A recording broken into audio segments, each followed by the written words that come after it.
Hello, I'm Lorcan Black, the editor-in-chief of Anomaly literary journal, The Devil in the Flesh. And this is the YouTube vlog version of our editorial for issue 5. There will be a podcast version that will go on the website, but it will be probably a recording of this. I have copious notes. I'm not going to reiterate everything in the editorial, but I have picked out a few things that I do want to talk about. Some are mentioned in the editorial, some aren't. So hopefully this is enjoyable. If you prefer this version, do let us know in the comments below. And well, let's get into it. Thank you for joining us, and I hope you enjoy this. So welcome to issue 5. Obviously, as many of you regular readers know, this is the first issue without Joseph Birdse's excellent graphic design and layout abilities being involved. But I have tried to keep the design and the layout exactly as Joe would have done. So hopefully I was successful. I know there were a few hiccups along the way, but I think we got through them. Joe is one of the founders of Anomaly Literary Journal, along with myself and Oliver and Rosanna. And he just created something so beautiful, the look and feel of Anomaly, that I really wanted to keep that going, which hopefully I have done successfully. Poor Bleaker Joe. I would always do like the mock-up of the magazine as, you know, where I would think that the artwork would look well placed, but Joe had such a good eye that, and to be honest, he taught me a lot, but he would kind of think, oh, I think this is better as a cover, I think this is better for the editorial, I think this is better for the start of fiction, you know, yada yada yada. And he just had such a great eye that I think I've really tried to kind of, in this issue, I've tried to think, what would Joe do? And I've tried to stick with that, and I think it was successful. I hope so. It's not as perfect as Joe would have had it, but I think it looks pretty good, and I think going forward we'll honour Joe with keeping the layout and the design. And also, can I just firstly say, before I start getting into the poetry and the fiction and non-fiction, the artwork in issue 5 was by an incredible artist called Mario Sanchez Nevado. I'm sure that I've mentioned a link to his artwork where you can buy prints or original works on Twitter. I think I've done it on Instagram, and I may have done it on Facebook, but nevertheless I'll put it in the details below the video. So if anybody's interested in actually buying a print of any of the pieces that were featured or some other original pieces by Nevado, then you can do that there. So without further ado, let's get into the work. So Jodie Andrews joins us at the start of the poetry section of Anomaly Literary 5 with New Life, My Fish Transfers Tanks, and My First Dermatology Appointment. What struck me most about these poems by Andrews is the juxtaposition, especially the juxtaposition, obviously, with her medical issues versus her friend's childbirth experience. And I don't think it's unfair to say that, you know, a lot of poems dealing with cancer can tend to be cliched, but not these poems. And I think it's because what Andrews does with these poems is she employs a kind of directness, but also with a bit of subtleness that sort of elevates the poems with a touch of ease and, frankly, a bit of class. I mean, the first lines of A New Life, her first poem in the issue, start off with the lines, "Pregnant with a scar tissue baby, vertical incision from my belly button down, my friend's belly expands." And I think these poems work mainly because Andrews' employment of subtlety is never jarring in the imagery. It's never navel-gazing in a way that poems with these themes can sometimes be. And I think, to be honest, like, they are emotionally engaging, but sometimes with the directness that feels easy, it feels natural, there's a sense of understanding and empathy, both not only for herself and her own situation, which seems kind of removed, I think, at times in the poems, but more empathy for her friend. And I think that's quite interesting. I mean, there is, there's an elegance to these poems, and I think it's the second or third poem, I'm sorry, I can't remember, but she writes, "The doctor carried my mould to pathology, the body's glittered, tested and trashed." I mean, there's an elegance to that. But these poems also deal with, in a way that Natalie Solmer's poems do as well, with a kind of mixed, conflicting emotion that at the time when someone experiences something like that, it's very difficult to work it out at that moment. But you're kind of feeling all of these mixed emotions at once, and I think she does that extremely well in these three poems. Natalie Solmer's three poems, The Almost Husband, Dumb Dove, and Woke Up Looking Slavic, were also a wonderful addition to the issue, but it's The Almost Husband that really interested me, that I wanted to talk about.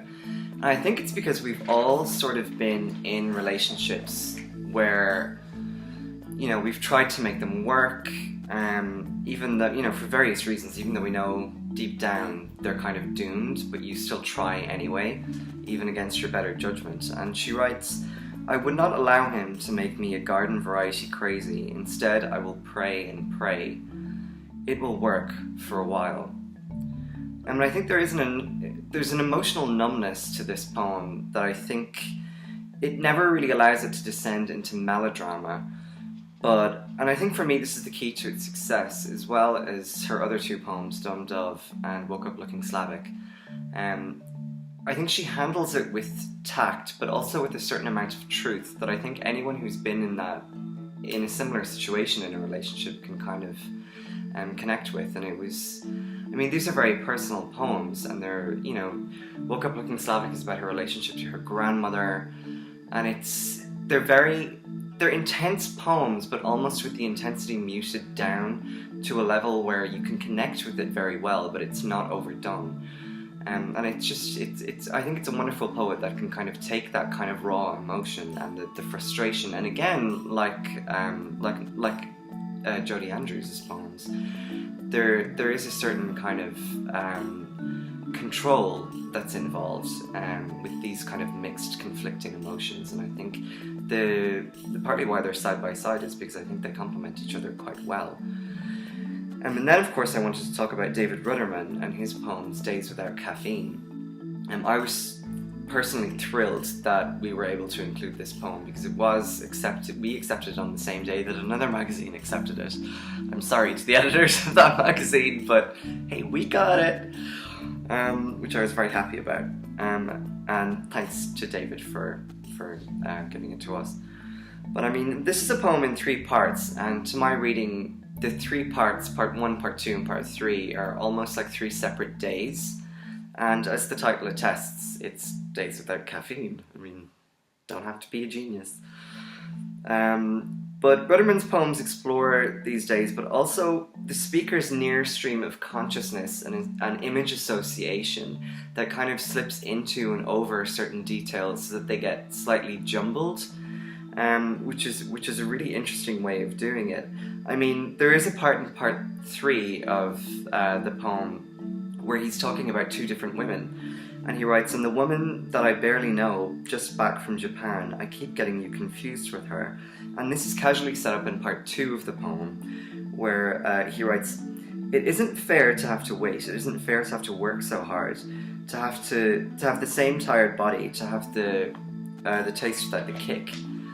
And I think what Ruderman succeeds in doing in this, had it been a lesser poet, I think it probably wouldn't have worked. I think the stream of consciousness style, the image association, it could have been a jumbled mess of random images and non sequiturs. But Ruderman handles it so well that the speaker in the poem gets it across so well that the reader ends up with this sense of muddledness, or a kind of cognitive fog that's experienced by the reader while reading the poems.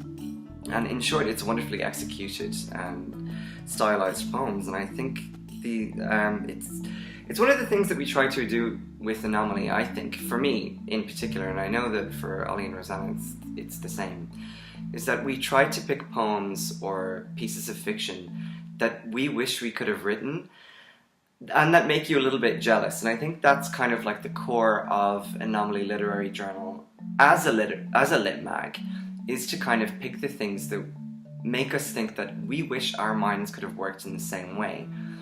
But of course they can't. But that's kind of what we aim for, and I think for me personally that's kind of what I found in David Ruderman's poem. And I hope you all agree, but for me it was definitely one of my favourites. And getting onto fiction, I wanted to talk about 3 pieces in particular. Badgered by Isabel Miles, Ali Butler's Kero no Ko wa Kero, I'm going to butcher that, I'm sure, I don't speak Korean, I'm sorry, and Thomas Stewart's A Misunderstanding, and also Cliona Shedler's Fada. Is it Shedler? Sadler? I'm not sure how to pronounce Sadler in Irish. Names can be complicated in Irish. So Níl Isagam. Yeah. But Badgered by Isabel Miles is quite interesting, and this is a piece that this is a short story that I've read numerous times, and every time I seem to kind of love it a bit more, because it's one of those interesting characters, and I think this is a bit of a habit with us at Anomaly Lit. I think we do tend to go for main characters that are a little bit flawed or slightly unreliable, because I think, you know, in real life people are flawed and unreliable, so I think that does kind of draw us to it. But I especially love the title, Badgered, which could refer to the main character being badgered by a literal badger on his drive home from his affair with a male colleague while his girlfriend is waiting at home.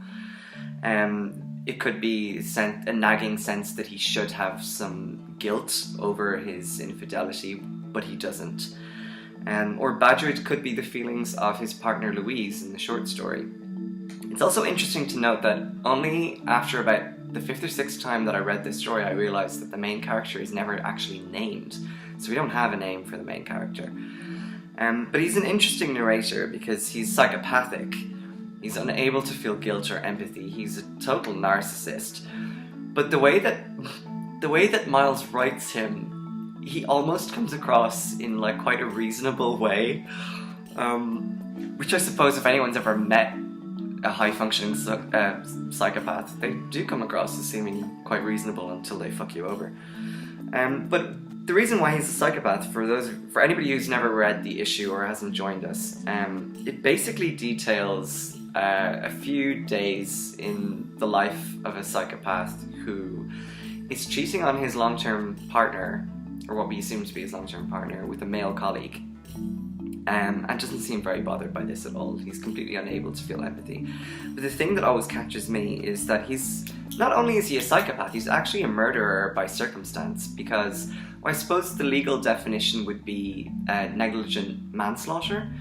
Because at one point in the story he walks in on his girlfriend Louise, and, you know, coolly knowing that she's attempted suicide quite clearly. She's having trouble breathing, she's completely unconscious, she's vomited.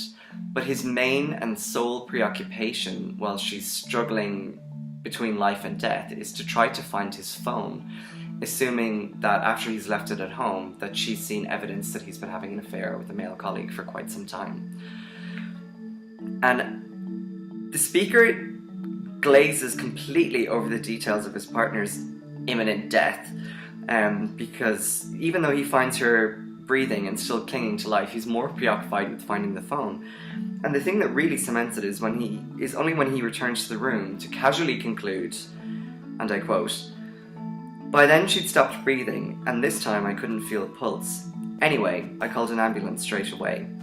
Which is testament to the fact that he's completely unreliable as a narrator, because he doesn't call an ambulance straight away. He thinks like, oh, she's still breathing, where's my phone?